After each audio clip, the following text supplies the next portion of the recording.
पुढची रेसिपी काय मावशी? सुरणाचा पराठा. सुरणाचा पराठा. मला साहित्य सांगता, हे काय आहे? हे आहे कॉर्नफ्लोअर आणि मैदा भिजवलेला आहे मीठ घालून. बरं. आणि सुरण उकडलेलं स्मॅश केलेलं. ओके. तांदूळाची पिठी लावायला, बटाटा स्मॅश केलेला, आलं मिरची लसूण पेस्ट, कोथिंबीर आणि मीठ. बस बस एवढंच. बरं, थोडक्यात.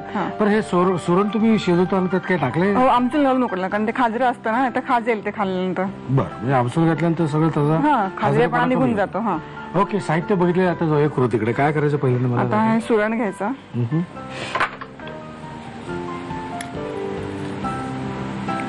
ओके. त्यात हा बटाटा घालायचा.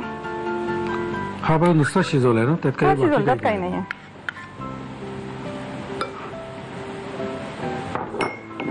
आलं मिरची लसूण मीठ. हो, मीठ. बस.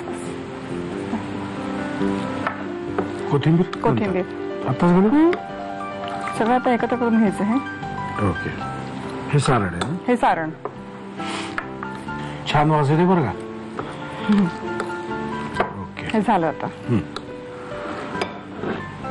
ह्याच्यात काय काय घातलं? त्याच्यामध्ये कॉर्नफ्लोअर आणि मैदा आणि मीठ आणि पाण्यात भिजवलेलं आहे. बरं. आणि जास्त काही नाही. आता ह्याचं पण हा सैल कसा काय झालाय? जरा एक तासभर थोडं पाणी ह्याचा हात लावून भिजवून ठेवलाय. बरं, थोडं सैल. हा, अच्छा. म्हणजे सॉफ्ट पराठा, मग कडक होईल नाही तर. ओके. असं फेकून मारलं तर मान कापली झाली. एवढा कडक नको. खाय तर मजा आली पाहिजे. आता याची गोळी करायची अशी.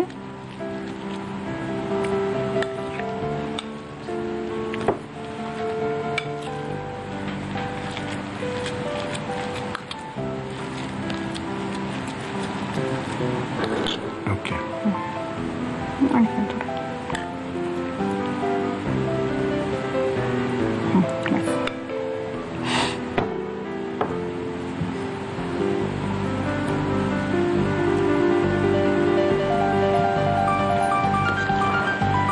हे घालायच्या आधी तुम्ही एक काम सुद्धा करू शकता. हे असं हातावर घ्यायचं आणि खाऊन बघायचं. काय सारणावर जास्त महत्व आहे. ते जर करेक्ट झालं तर पुढची गोष्ट करेक्ट.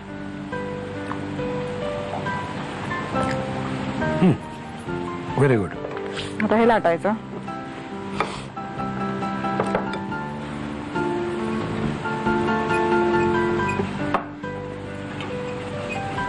जरा हळूवारपणे लाटावं असं वाटतं. हो, नाजूक. कारण पुरणपोळी सारखं थोडा सैल केलं की. हे साठवण्या तुम्ही किती वर्ष बनवत होतो? 10 वर्ष झाली आता. म्हणजे हात सॉलिड बसला असेल. हो. ओके. आता हे आपलं तव्यावर टाकायचं. ओके. ओके. आता हे काय झाल्यानंतर खायचं आपण सॉस बरोबर किंवा नारळाची चटणी, खोबऱ्याची कुठली चटणी, आंब्याचं लोणचं, लिंबाचं, मुरलेलं लिंबाचं लोणचं, किंवा छुंदा आपण करतो कैरीचा तो. करेक्ट. हे खालून सुटलं हे कसं कळायचं? आवाज येतो ना, फुगेल ना. अच्छा. चुरचुर चुरचुर आवाज आला की समजायचं. व्हायचं अजून थोडं. गाडी मार्गाला लागली. थोडं तेल घालू का?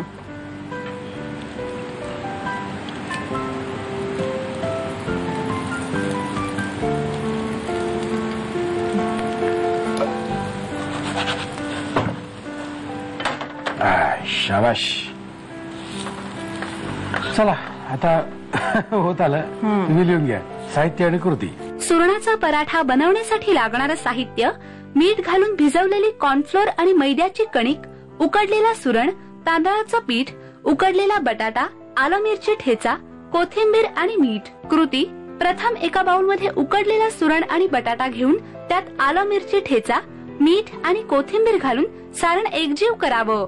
मैदा आणि कॉर्नफ्लोअरच्या कणकेची पारी करून त्यात सुरणाचं सारण भरावं. तांदळाच्या पिठावर पराठा लाटून तेलावर खरपूस भाजून घ्यावा.